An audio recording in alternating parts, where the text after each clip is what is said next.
Welcome to A Light on Chinese Literature. I'm Tony Reed. Previously on 2 Years in the Forbidden City, Ling's first day of real work serving the Empress Dowager Cixi. Through seemingly mundane incidents littered a slow-paced but high-protocol day, she found Cixi to be a loving and curious human being, but also conservative, suspicious, and assertive. Amazed by her vitality, Ling grew more and more fond of her. Witnessing Her Majesty's eagerness to know the outside world and her worry about the country, Ling almost answered her instinct to advise and make suggestions. Here's Man Ling with Chapter 8 of 2 Years in the Forbidden City, The Court Ladies.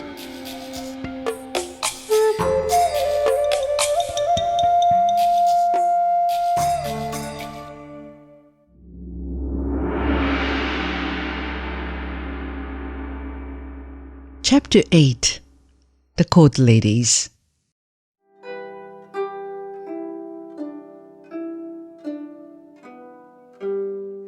We retired from her room, but I noticed that 2 of the court ladies did not come out with us.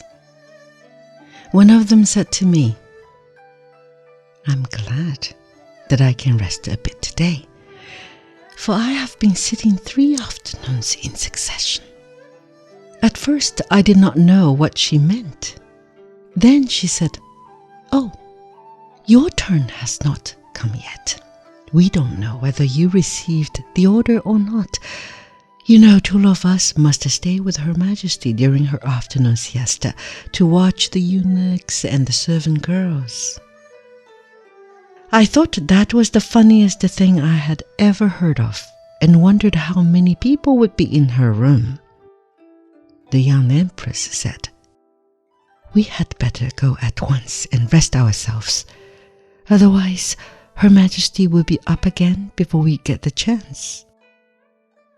Of course, I had not the least idea how long she slept. So we went back to our rooms. I did not realize how tired I was until I sat down in my room.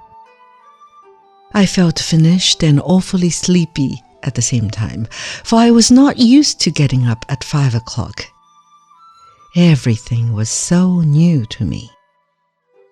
As I sat there, my thoughts wandered to Paris, and I thought how strange it was that I used to go to bed at 5 o'clock after the dances, and here I had to get up at such a time. All the surroundings seemed new to me. Seeing the eunuchs running here and there, waiting on us, as if they were chambermaids. I told them that I didn't need them anymore. I wanted them to go out of the room so that I could lie down a bit. They brought us tea and different kinds of candies and asked what else was wanted. I was just going to change into a comfortable dress when the eunuch came in and informed me that 有客来了, visitors have come.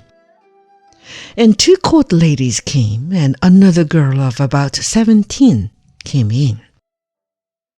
I had seen her that very morning when I came to the palace, busy working, but I was not introduced to her. These 2 girls said, "We have come to see you, and also to find out if you are comfortable." I thought they were kind to come and see me that way, but I did not like their faces. They introduced this mean-looking girl to me and told me her name was Chun Shou, graceful long life. She did not look as if her life would last long, being so thin and delicate. She looked sick and worn out to me. I did not know who she was. She courtesied to me, and I returned to her, in a sort of halfway. I will explain about the courtesy. To Her Majesty, the Emperor, and the young Empress, we went down and bent our knees, while we stood upright to the people of lower rank than ourselves. In this case, one must always wait while the inferior courtesies first, and bend the knees a little bit in return. This was the way I returned Chun Shou's courtesy to me. The two girls then said, Chun Shou's father is only a small official, so she has not much standing at the court. She is not exactly a court lady, but she's not a servant girl either. I almost laughed right out to hear such a funny statement, and wondered what she must be. I saw her sitting down with the court ladies that very morning, so of course I asked her to sit down too. These two court ladies asked me if I felt tired, and how I liked the Empress Dowager. I told them that Her Majesty was the most lovely lady I had ever seen, and that I already loved her very much, although I had only been there a few days. They looked at Chun Shou and exchanged smiles. They did that in such a peculiar way that it annoyed me. They asked, "Do you think you would like to live in this place? And how long do you intend to stay?" I said I would love to stay long and would do my best to wait on Her Majesty and be useful to her, for she had been so kind towards us in the short time we had been there, and besides, it was my duty to serve my sovereign and country. They laughed and said, "We pity you and are sorry for you. You must not expect any appreciation here, no matter how hard you work. If you are really going to do as you have said just now, you will be disliked by everybody." I did not know what they were talking about, or what their conversation referred to.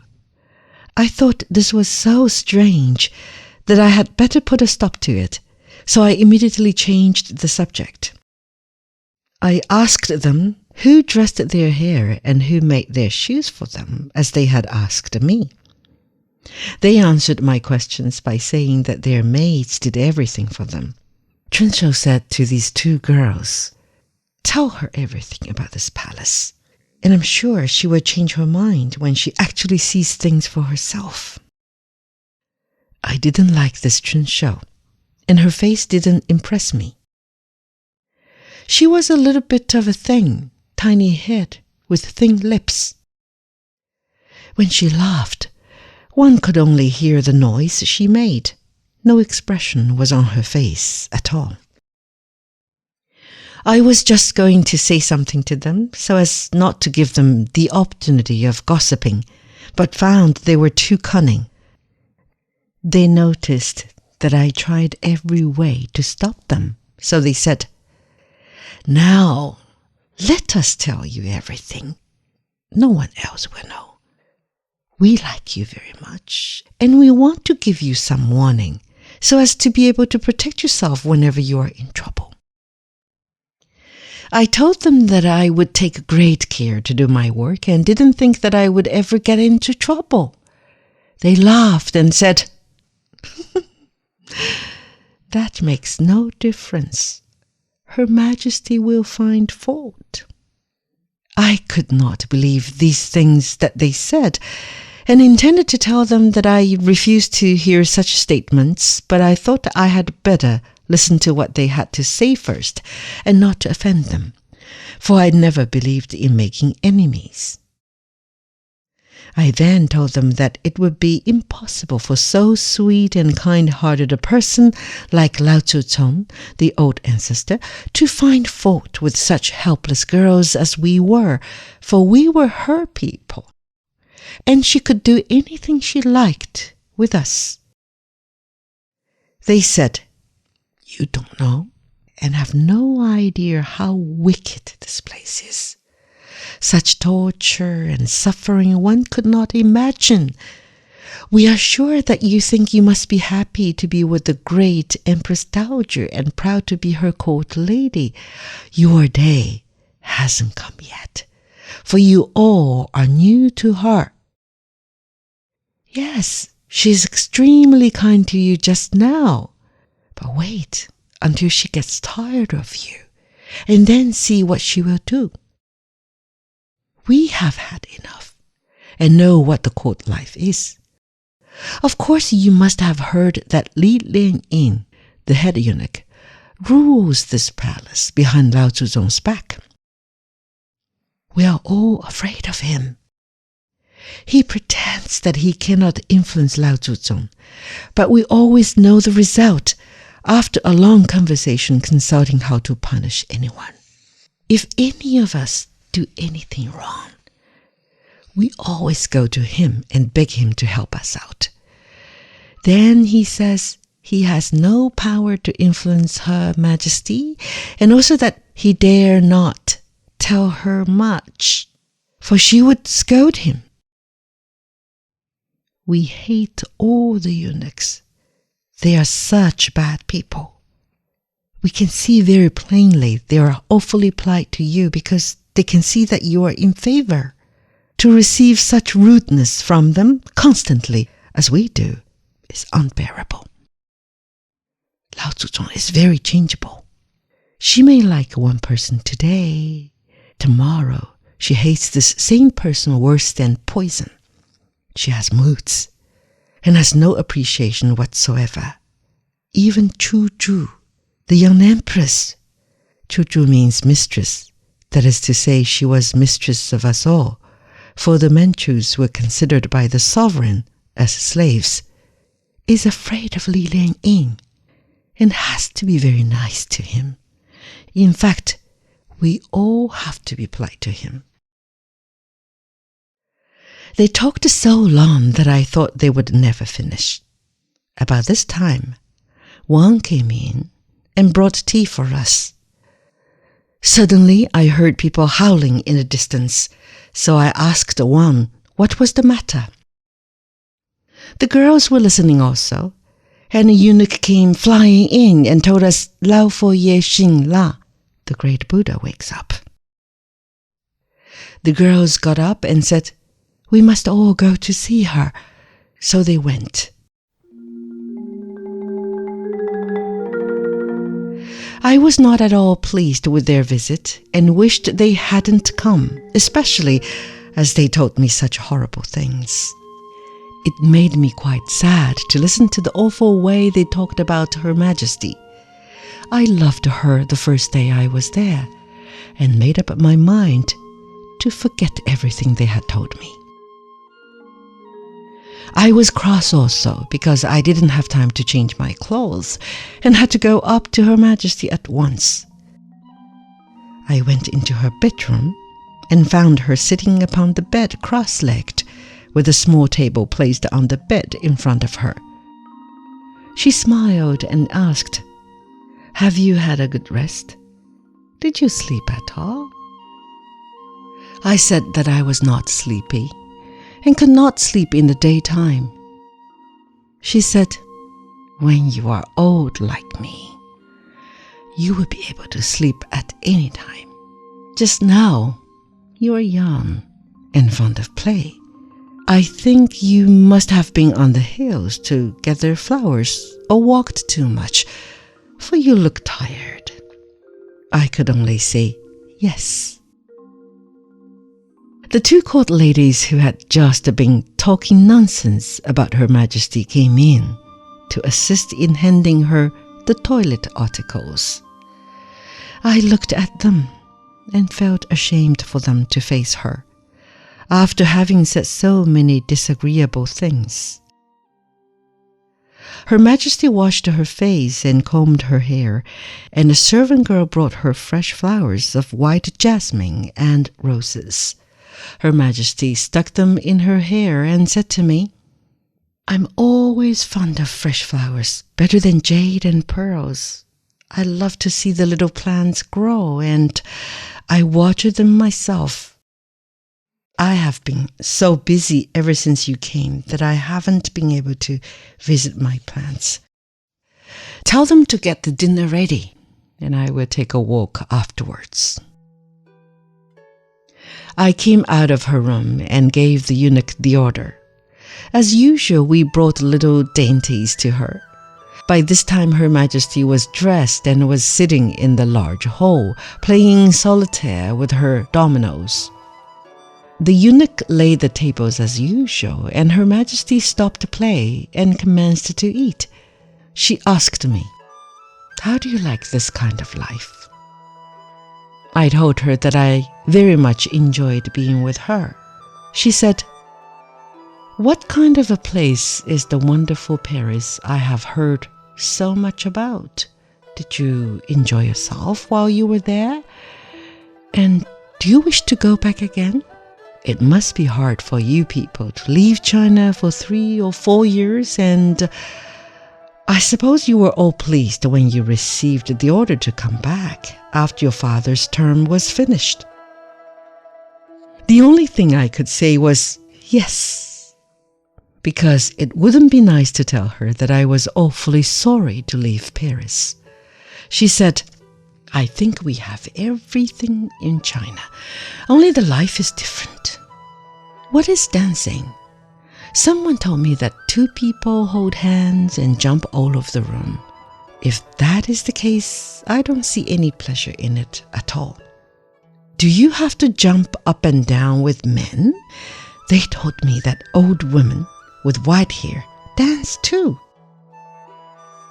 I explained to her about the balls given by the president and all the private dances, and also all about the masquerade balls, etc. Her Majesty said, "I don't like this masquerade ball because you don't know who you are dancing with if they are wearing a mask." I explained to her how carefully the people issue their invitations and that anyone who behaved badly could never enter into high society. Her Majesty said, "I would like to see how you jump. Can you show me a little?" I went in search of my sister and found her busy talking to the young empress. I told her that Her Majesty wished to see how people dance and that we must show her. The young empress and all the court ladies heard this and all said they also wished to see. My sister said that she had noticed a large gramophone in Her Majesty's bedroom and that perhaps we could find some music. I thought that was a good idea and went to ask her for the gramophone. She said, "Oh, must you jump with music?" I almost laughed when she said that and told her it was much nicer with music, as otherwise one could not keep in time. She ordered the eunuchs to have the gramophone brought to the hall and said, "You jump while I take my dinner." We looked over a lot of records, but they were all Chinese songs. But at last we found a waltz, so we started to dance. We could see that a lot of people were looking at us, who perhaps thought that we were crazy. When we had finished, we found Her Majesty laughing at us. She said, "I could never do that. Are you not dizzy turning round and round? I suppose your legs must be very tired also. It is very pretty, and just like the girls used to do centuries ago in China. I know that it is difficult and one ought to have any amount of grace to do it, but I don't think it would look nice to see a man dancing with a girl like that. I object to the hand around the girl's waist. I like to see the girls dance together. It would never do for China for a girl to get too close to a man. I know the foreigners don't seem to think about that at all. It shows that they are broader-minded than us. Is it true that the foreigners don't respect their parents at all? That they could beat their parents and drive them out of the house?" I told her that it was not so, and that someone had given her wrong ideas about foreigners. Then she said, "I know that perhaps sometimes one among the commonest class do that people are apt to take it wrong and conclude that all foreigners treat their parents that way. Now I see just the same thing done by the common people in China. I wondered who had told her such nonsense and made her believe it. After we had taken our dinner, it was just 5:30, and Her Majesty said she would take a walk along the long veranda, so we followed her. She showed me her flowers and said that she had planted them herself. Whenever Her Majesty went anywhere, there was always a lot of attendants following her, exactly the same as when she went to the morning audiences. When we reached the end of this long veranda, which took us a quarter of an hour to walk, Her Majesty ordered her stool to be brought into one of the summer houses. These summer houses were built of nothing but bamboo, all the furniture being made of different shaped bamboo. Her Majesty sat down, and one of the eunuchs brought tea and honeysuckle flowers. She ordered the eunuchs to give us tea also. Her Majesty said, "This is my simple way of enjoying life. I love to see the country scenery. There are a great many pretty places which I will show you, and I'm sure that after you have seen them, you will not like foreign countries anymore. There's no scenery in the world which can beat the Chinese." Some returned ministers from abroad said to me that the trees and mountains in foreign countries looked ugly and savage. Is that true? I concluded right away that someone had wished to please her by saying things about foreigners, so I told her that I had been in almost every country and had found lovely scenery, but of course it was different from China. While we were talking, Her Majesty said that she felt chilly and asked, "Are you cold? You see, you have your own eunuchs. They are all standing around and have nothing to do. Next time, tell them to carry your wraps along with you. I think that foreign clothes must be quite uncomfortable, either too warm or too cold. I don't see how you can eat, having your waist squeezed that way." Her Majesty got up, and we all went on walking slowly towards her own palace. She sat down on her favorite little throne in the hall and started to play solitaire. We came out on the veranda, and the young empress said to us, "You must be tired, for I know you are not used to doing such hard work all day long without stopping. You had better wear manchu clothes, because they are comfortable and easy to work in. Look at your long train. You have to take it up in your hands while walking." I told her that I would be only too pleased to change the clothes, but that not having received an order from Her Majesty, I could not make any suggestions. The young empress said, "No, don't ask anything, and I'm sure Her Majesty will tell you to change by and by. Just now she wishes to see your Paris gowns because she wants to know how foreign ladies dress on different occasions. She thought that some of the ladies came to the garden party dressed in woolen clothes. We thought that foreign ladies were not so extravagant as we are until we met Madame Plancon the other day. Do you remember what Her Majesty said to you? That Madame Plancon was so different from many ladies she had met, and also dressed differently.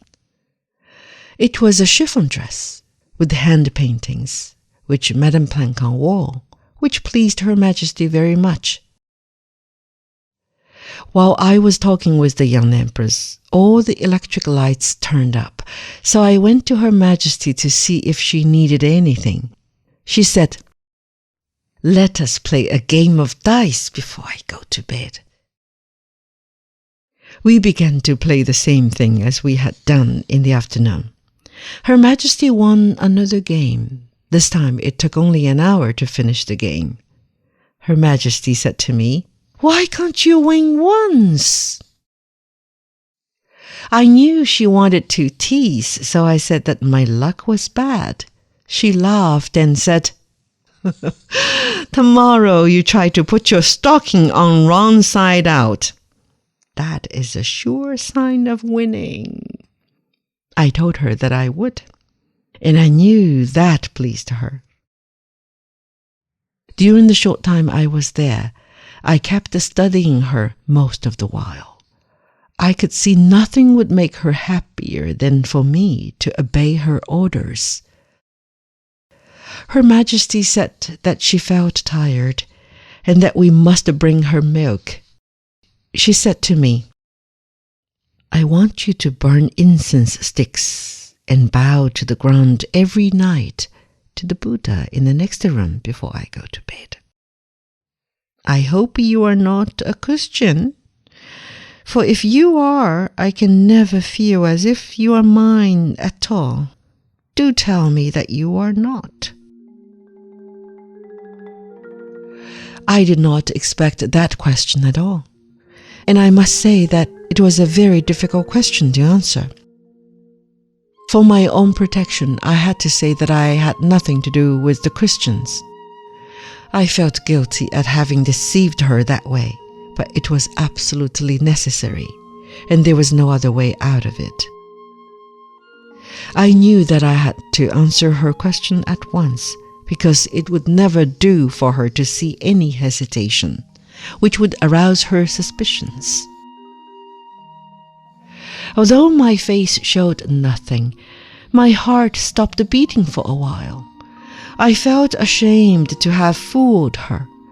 The earliest training I had was never to be ashamed to tell the truth.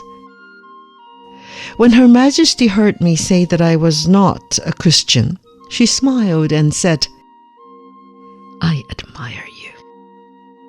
Although you have had so much to do with foreigners, yet you did not adopt their religion. On the contrary, you still keep to your own. Be strong and keep it as long as you live. You have no idea how glad I am now, for I suspected you must believe in the foreign god. Even if you don't want to, they can make you believe it. Now, I'm ready for bed." We helped her to undress, and I, as usual, put away her jewels, and noticed she wore only one pair of jade bracelets to sleep. She changed into her bedclothes and lay down between the silk covers and said to us, "You can go now." We courtesied to her and withdrew from her bedroom. Out in the hall there was, on the cold stone floor, 6 eunuchs. They were the watchmen and must not sleep at all during the night. In her bedroom were 2 eunuchs, 2 servant girls, 2 old women servants, and sometimes 2 court ladies. These people also must not sleep. The 2 girls massaged her legs every night, and the 2 women were there to watch the girls. The 2 eunuchs to watch the 2 old women, and the 2 court ladies to watch them all, in case they did any mischief. They all took turns, and that was the reason why sometimes 2 court ladies must sit overnight, when it happened that the eunuchs were not reliable. Her Majesty trusted the court ladies the most. I was never more surprised in my life than when one of these 6 eunuchs told me in the hall, for I had asked what they were all doing there. Later on, one of the court ladies said to me that it was customary for them to take turns to attend at Her Majesty's bedchamber in the morning to wake her up, and that I should take my turn the next morning and my sister the following morning. While saying this, she smiled in a most peculiar way. I did not understand at the time, but found out later. I asked her what I should do to wake Her Majesty, and she said, "There's no particular way. You will have to use your own judgment, but be careful not to make her angry." It was my turn this morning. I knew that she was very tired, having had a very trying time the day before, so I had to make a little more noise than usual when waking her. She was very angry and scolded me dreadfully when she arose, as it was rather late. This very often happens when Her Majesty gets up late, as she always says that we do not make enough noise to wake her. However, I don't think she would do this to you. Just now, as you are new here, but wait until you have been here a few months. What this court lady said to me worried me quite considerably, but from what I had seen of Her Majesty so far, I could not believe that she would be angry with anyone who was doing her duty properly.